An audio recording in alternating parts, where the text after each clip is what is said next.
Olá, meus irmãos e irmãs, sejam bem-vindos ao canal Vinícius Siqueira.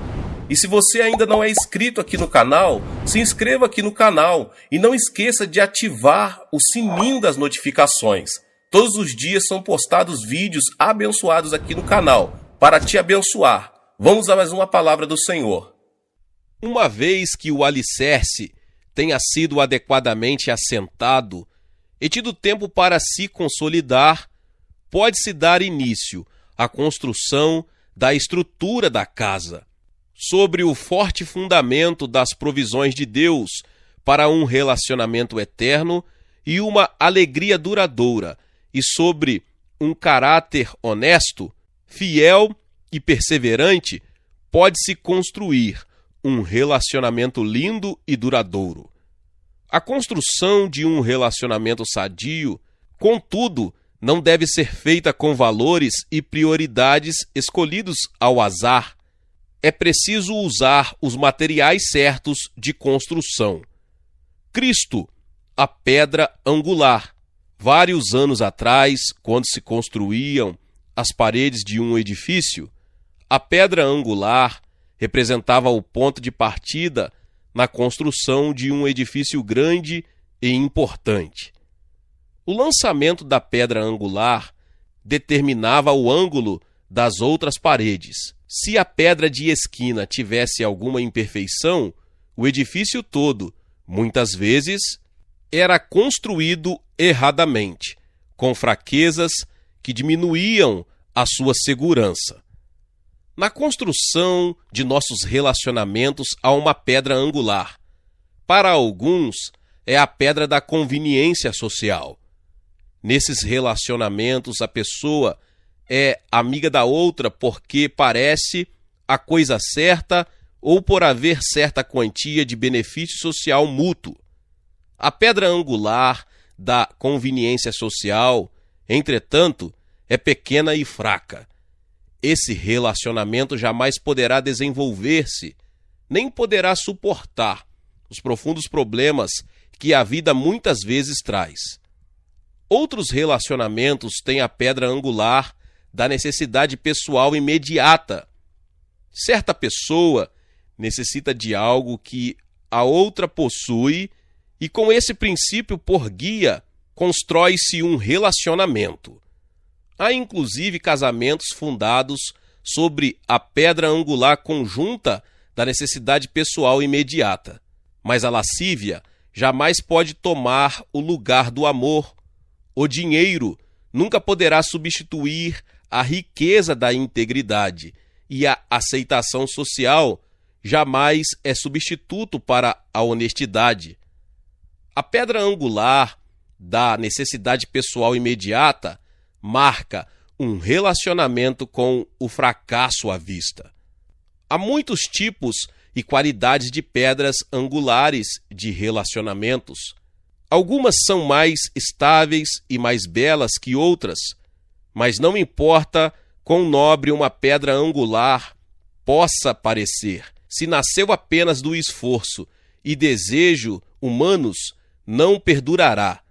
Os interessados não se desenvolverão como poderiam ter feito.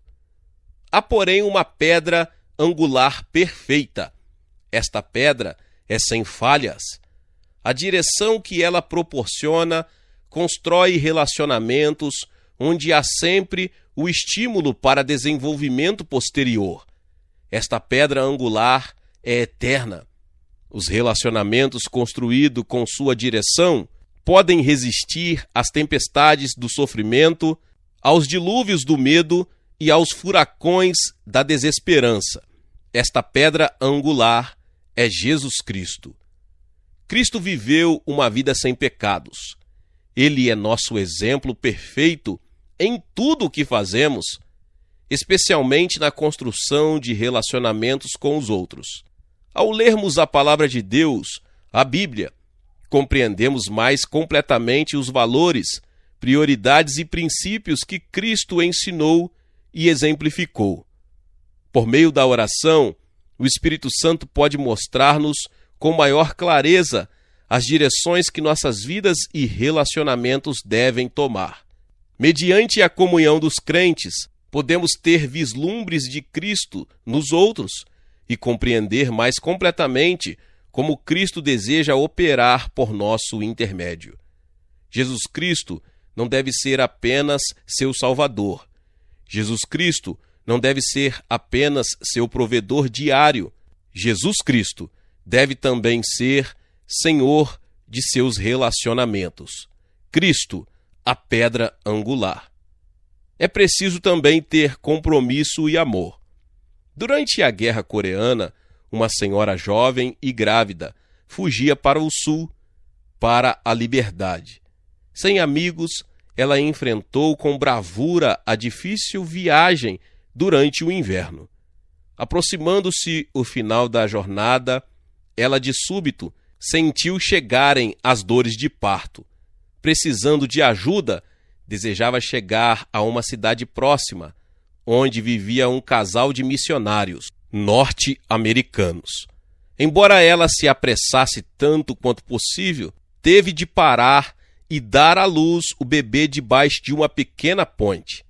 O frio era intenso e depois do nascimento do menino, ela tentou desesperadamente conservar a criança quente.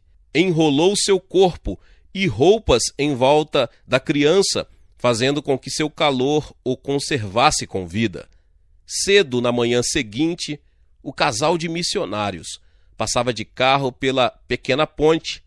A esposa pensou ter ouvido o choro de um bebê. Pararam o carro e o marido desceu para investigar. Encontrou uma mulher nua, morta de frio, agarrada a uma pequena trouxa de roupas.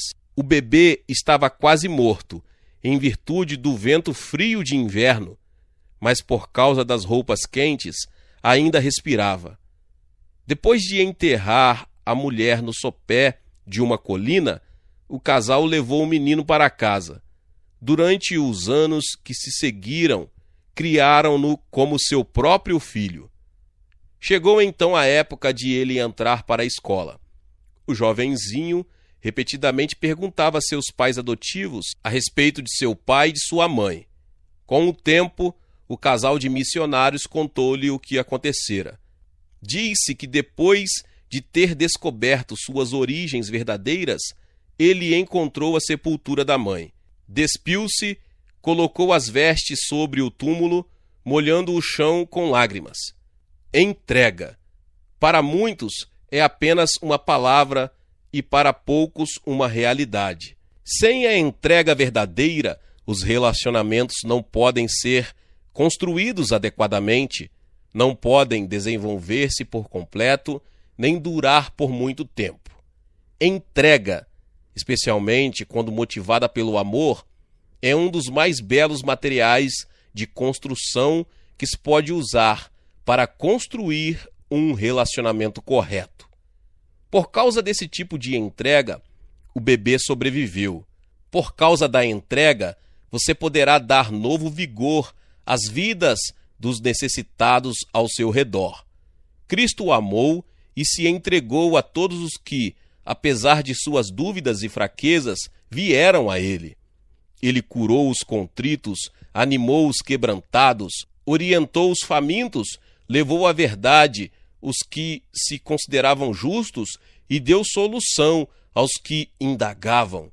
Aceitou cada pessoa como era e dedicou-se a suprir a necessidade de todas elas.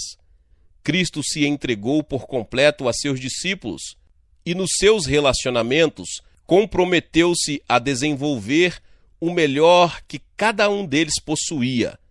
Enquanto esteve com eles, deu-lhes a verdade e o poder. Com sua morte, deu a todos nós seu próprio ser. Pedro foi um dos discípulos de Cristo, que foram tocados pelas ricas bênçãos da entrega de seu Senhor.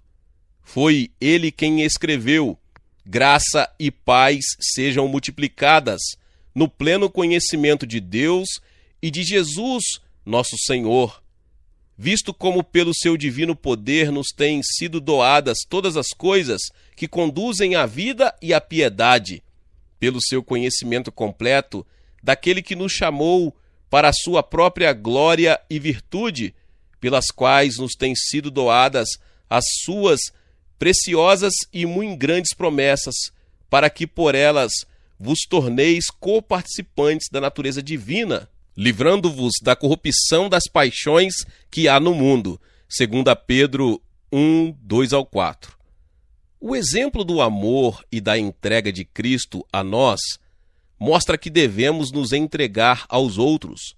Devemos aceitar os outros como são e aprender a amá-los. Devemos entregar-nos àqueles com quem temos relacionamento, preencher suas necessidades e fazer com que desenvolvam o melhor que possuem. E essa entrega deve conter o elemento do sacrifício. Essa entrega deve possuir a medida do amor. É preciso ter confirmação positiva. Assim como o bicho da seda constrói seu casulo com os fios que saem de sua boca, assim também construímos nossos relacionamentos com nossas palavras. Se criticamos e reclamamos, expondo pensamentos e sonhos negativos, nossos relacionamentos hão de sofrer. Na construção de relacionamentos sólidos, precisamos empregar palavras positivas de confirmação. É preciso que edifiquemos aos outros, que lhes mostremos sua importância genuína e os façamos saber de nossa gratidão por sua amizade. Certa época, minha esposa quase me deixou. Todos os dias, ao chegar à casa, eu começava a criticá-la. Querida, a casa não está limpa. Querida, as toalhas no banheiro estão sujas. Então, eu ia para a cozinha e dizia: querida, o que você está fazendo? Estes pratos não foram bem lavados. Olhe só para esta colher. Não está completamente limpa.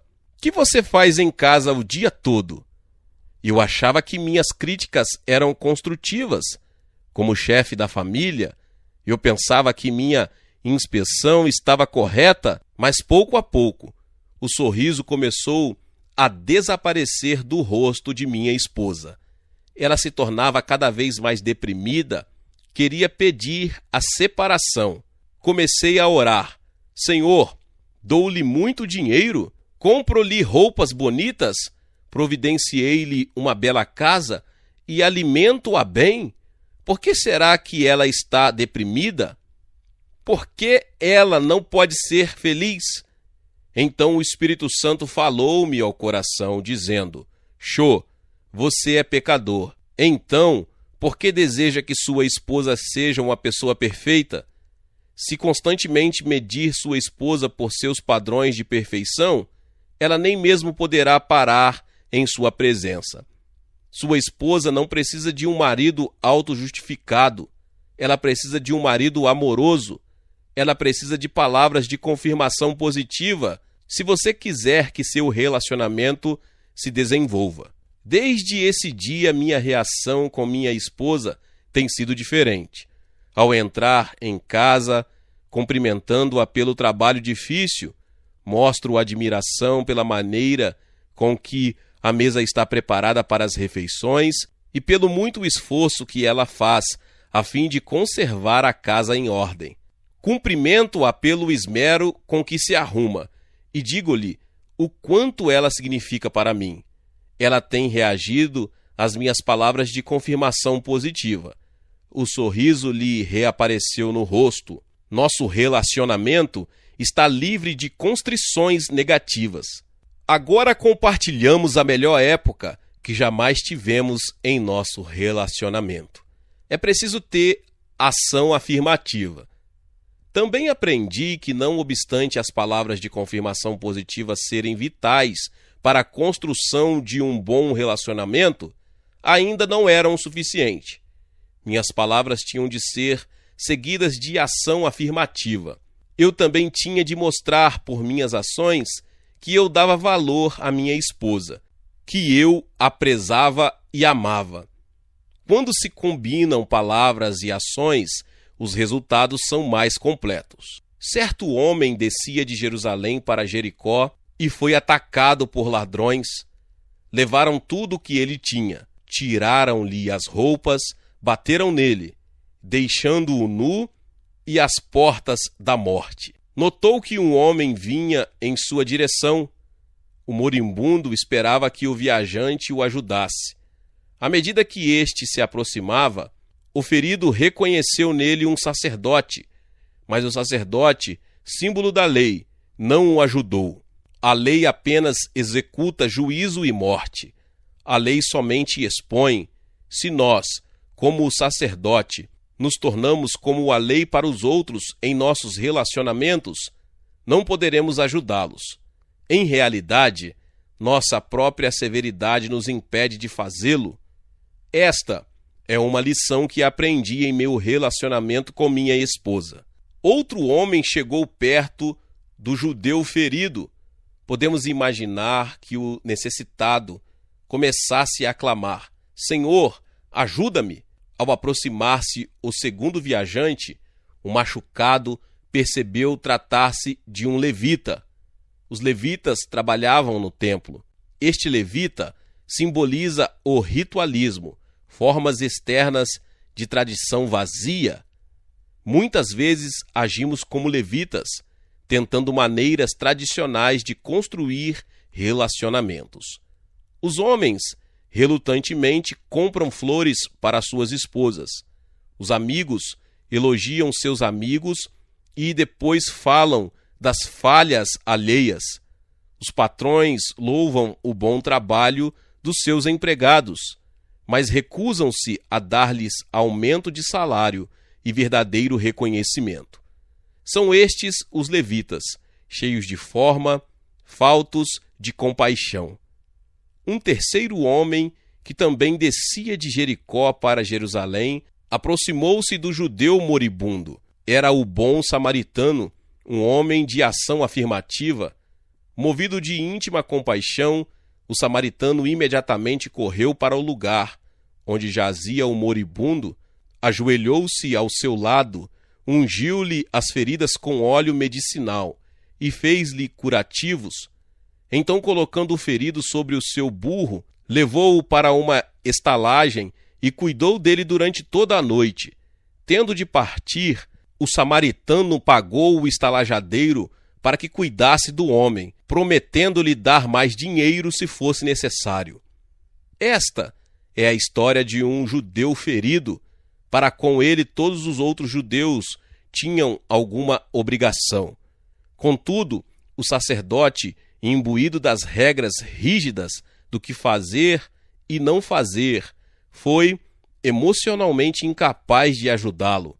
O levita, apegado às suas tradições, encontrava-se preso no vazio atraente. Mas o samaritano, que não tinha obrigação social de ajudar o judeu, era um homem de ação afirmativa, homem de compaixão, estava pronto a cuidar das necessidades do ferido.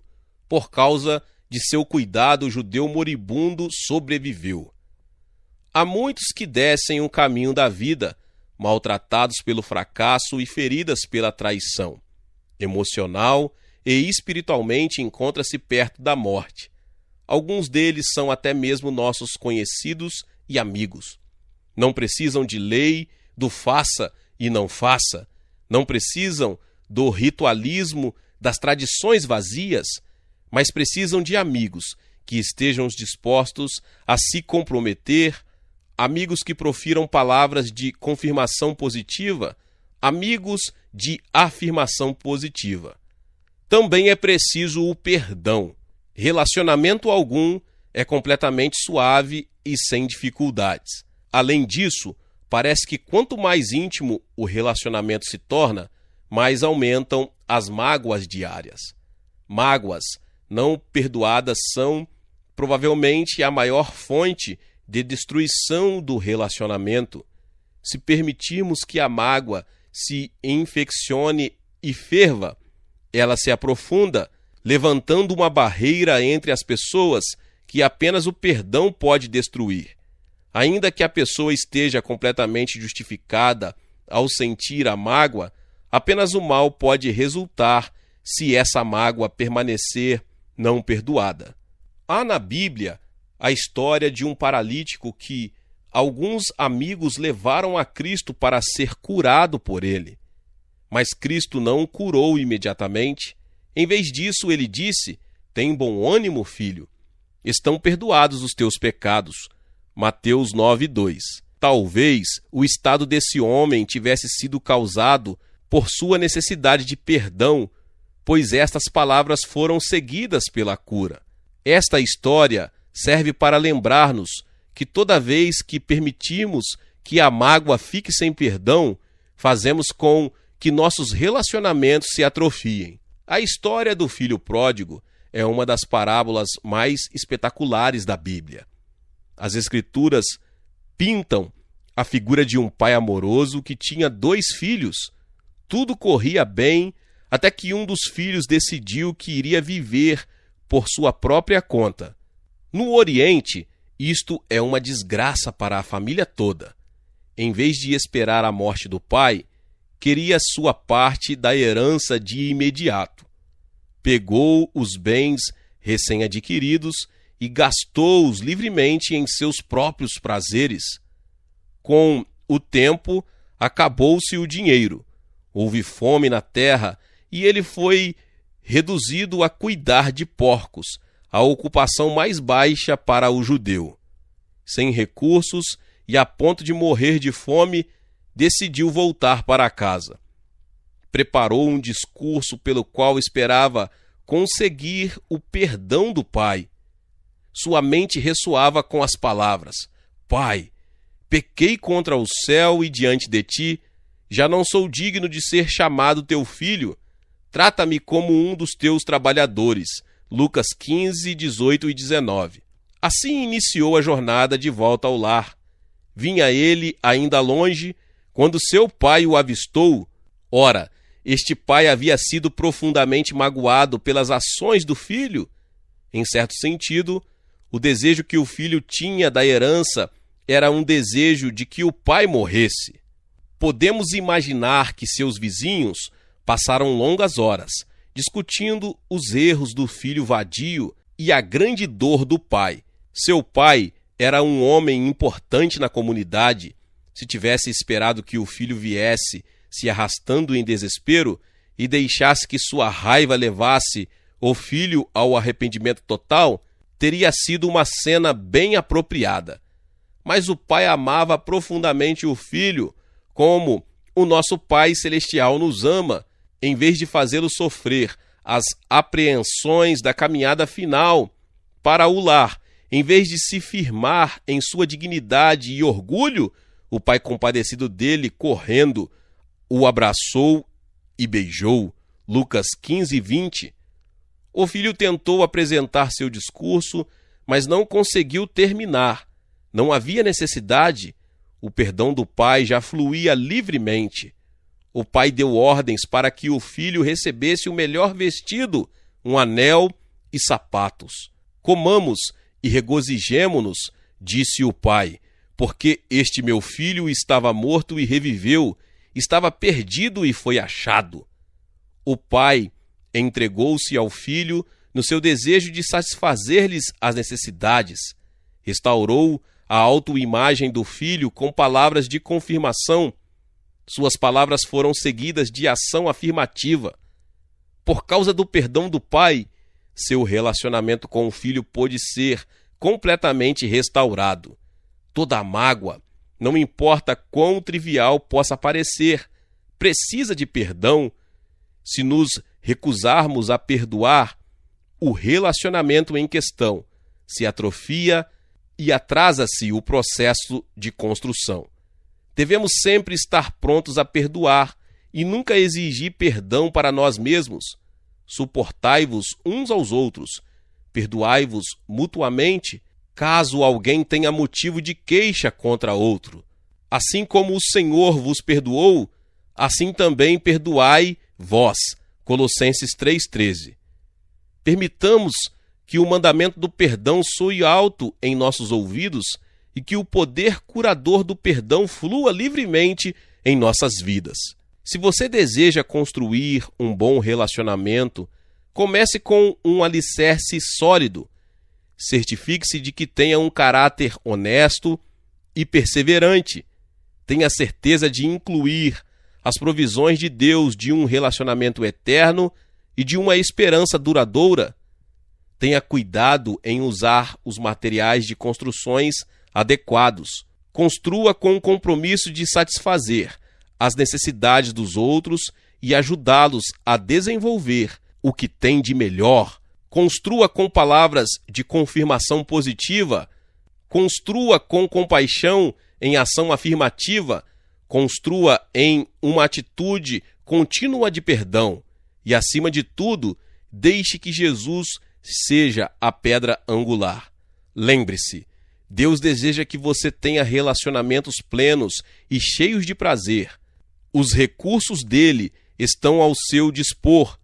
Use-os e desfrute de uma qualidade que você jamais pensou ser possível em seus relacionamentos. Deus abençoe a vida de cada um dos meus irmãos e irmãs. Que palavra!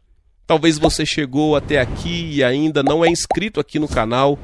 Se inscreva aqui no canal e ative o sininho das notificações para que você fique por dentro de tudo que é postado aqui no canal todos os dias. Deixe também o seu like e não se esqueça de compartilhar com mais pessoas esta palavra. Deus te abençoe e nos vemos nos próximos vídeos. Amém.